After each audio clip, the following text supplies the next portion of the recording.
Hi, I'm Dr. Erin Michos. I'm a professor of medicine and cardiology at Johns Hopkins University. And welcome to the 19th annual CMHC Scientific Sessions. And today I'm going to be co-chairing a really special session on an integrated approach to managing cardio-kidney metabolic disease, maximizing SGLT2 inhibitors, for early detection and management for the benefits for heart failure and CKD. And as part of this session, I'm really pleased to be joined by two of my favorite colleagues who are going to be panelists and speakers in the session. Dr. Chiade Ndumele, who's an associate professor in cardiology with me at Johns Hopkins University, and Dr. Pam Taub, who's a professor of medicine and cardiology at University of California, San Diego. So in this session, Chiade, who was one of the chairs of the very important and pivotal American Heart Association scientific statement about the CKM, the cardio-kidney metabolic spectrum syndrome, is going to be really starting off the symposium with a state-of-the-art overview of this topic. And maybe you can tell us some little highlights of what you're going to be discussing with the audience. Oh, thank you, Erin. It's really a pleasure to be here with the two of you and be able to talk on this important topic. One of the things that I think we'll be emphasizing is the reason for the construct, which is the fact that we have such close interconnections among these metabolic conditions, chronic kidney disease in particular, and cardiovascular disease, and that we need to really be thinking about all of these holistically if we're going to actually do the best for our patients to reduce risk, both for those who are at risk for heart disease and for those individuals with existing heart disease like heart failure you just described. So we'll be speaking about that construct. We'll be talking about the importance of thinking about these biological factors, identifying individuals earlier in the process of CKM syndrome with appropriate screening and staging, but then also thinking about the fact that there's a broader social context to this as well, and that there's other factors that make it more likely that individuals with more adverse social determinants of health are going to develop a lot of these conditions. And then I think it really sets up the stage for thinking about how we manage these multi-morbidity situations, which I think the other talks are going to touch on nicely, but the SGLT2 inhibitors being a really profound tool in that arsenal, particularly because chronic kidney disease is A, so high risk, and B, so under-recognized and untreated currently that I think that there's a lot of room for improvement in our clinical approach. Oh, thank you.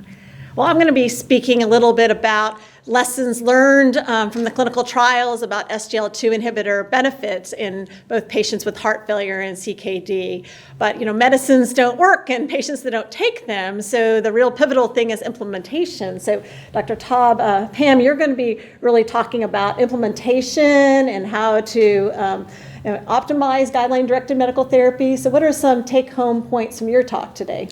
Well, first of all, I want to say we are in a very exciting era in the management of CKM, and thanks to Chiade for authoring such an important statement that really gives us a great framework by which to implement these therapies. And I think fundamentally we have to be working outside of silos, and we have to work in a very holistic manner in looking at these patients and really looking at all the interplay between the organs and figuring out what are the best strategies. And it's not just pharmacology, there's also great lifestyle therapies that we can also implement.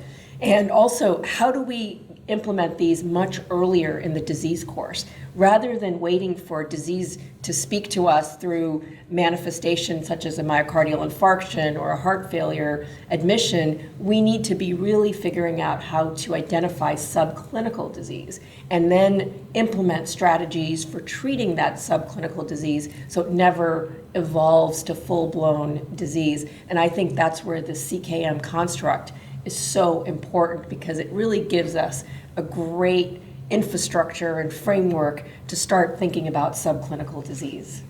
Yeah, and the syndrome, which is really like this construct, is that this doesn't think about a holistic approach to the patient, that these aren't conditions that occur in silo. A patient just doesn't have just heart failure or kidney disease or diabetes. Many of these patients have all of these things. And so to help best manage these patients, we really need to be thinking about an integrated approach, a multidisciplinary approach. So Chiade, maybe you can touch on what did the statement say about how we can collaborate across disciplines to provide a more integrated approach to the care of these patients? Yeah, I think it's a really important point. So there's something that we all have to add. So, cardiologists like us, there's a lot that we're thinking about, but there's certainly going to be an important incorporation of the kidney, the nephrology perspective, and important incorporation of the endocrinology perspective.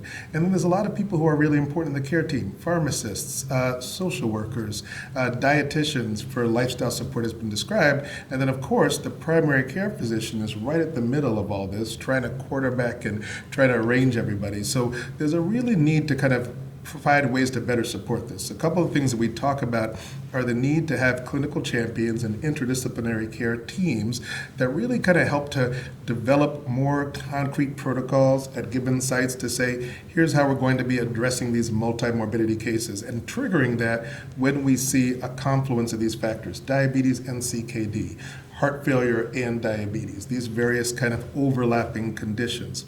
One of the key things that we talk about is the need to leverage CKM coordinators, and they could be different kinds of providers. It could be nurse practitioners or physician's assistants. It certainly could also be pharmacists in certain areas. But the goal there is for them to really support the PCP and support this interdisciplinary team and really support patients in terms of helping them along their journey to optimize CKM health. One more thing is that obviously there's a need to make sure we're providing appropriate referrals. We all see that there's sometimes we have patients who are very high risk who are not appropriately referred, and sometimes we see people who maybe don't need quite that same referral. And when we have limited subspecialty density in some places, we need to make sure we're right sizing that. But when we do have that, it's challenging for patients to navigate multiple subspecialists, sometimes with slightly different messages. So another big focus is the CKM coordinators helping with navigation across multiple subspecialists as well. But I think the goal is, we talk about that as a value-based and volume-based approach, but the goal is really bringing in those unified perspectives. And then I think one more thing that's important to highlight is, as we're thinking about this, it has been historically the case that all these different specialists are reading from slightly different playbooks, and our goal is to have a unified playbook, harmonizing across these different guidelines and different subspecialty approaches to say, hey, let's all think about this the same way and actually all work together for this holistic care. Right. I think it's really important to really maximize benefit. We need to, be able to identify disease early. And shocking statistics that the majority of patients with CKD don't even know that they have it. 90%. Yes. So you alluded to importance of looking for subclinical disease and biomarkers. So what kind of biomarkers or imaging tests should we be getting in our patients to help identify disease, to figure out which patients are the best candidates for these therapies?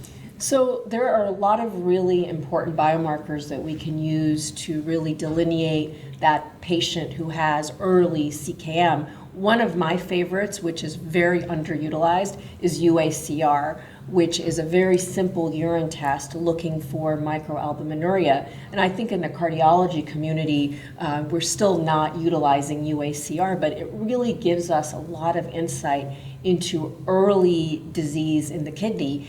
Sometimes the eGFR and the creatinine are completely normal, but then the UACR is elevated, and this patient does have microalbuminuria, and microalbuminuria is associated with worsening cardiovascular outcomes. So it's a really powerful, simple biomarker that we can utilize to identify disease early, and then we can actually address it and treat it. And there are agents like SGLT2 inhibitors and nonsteroidal MRAs that can actually reverse microalbuminuria and actually prevent progression of disease. So that's one of my favorite biomarkers. And then there's a lot of other great biomarkers, such as lipid biomarkers, my favorite being non-HDL, which really gives a better representation of the atherogenic lipid profile. And I also like NT-proBNP for looking at subclinical heart failure, especially in patients with diabetes. My implicit bias when I treat anybody with longstanding diabetes is there is subclinical heart failure that I need to detect. And sometimes that might be on an echo where you can see evidence of left ventricular hypertrophy, left atrial enlargement, or sometimes it's through a biomarker like NT-proBNP. But detecting disease early really allows you to institute therapies early and, again, prevent that end-stage manifestation of disease. Great. And in my talk, I'm really just going to review the overwhelming evidence we have for the benefits of SGLT2 inhibitors. Over 13 trials, 90,000 participants, and some really very common pivotal patient populations, including patients with type 2 diabetes at high cardiovascular risk, patients with heart failure, both heart failure with preserved ejection fraction, mildly reduced ejection fraction, and reduced ejection fraction, as well as patients both with chronic heart failure as well as acute or worsening heart failure, and also in patients with chronic kidney disease, with or without diabetes. And putting all that data together, we see both really compelling cardiac outcomes and reduction of heart failure hospitalizations and cardiovascular death, as well as really meaningful reductions in progression to chronic kidney disease progression. So it's really important that we identify these patients and onboard this really pivotal therapy, which is now implemented in the guidelines, as a class 1 indication for heart failure to use SGLT2 inhibitors. And the KDIGO guidelines have also prioritized SGLT2 inhibitors as foundational therapy in patients with CKD.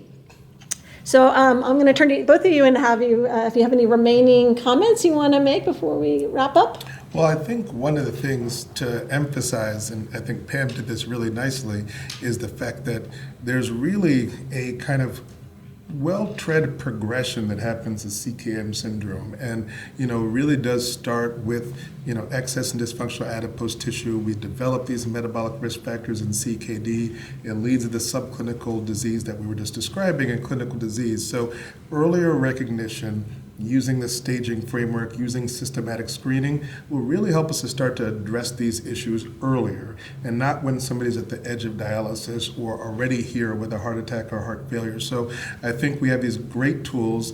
We want to make sure we're identifying people earlier and really using those windows to address risk and prevent the onset of disease. So important. Any wrap-up thoughts? Well, I'm really excited to be practicing in this era of where we understand and have really properly put CKM syndrome where it needs to be, which is front and center. And it's really amazing to be able to really make a difference. And what I'm really excited about is looking back from 5-10 years from now and saying, wow, what an impact we have made in terms of patient outcomes.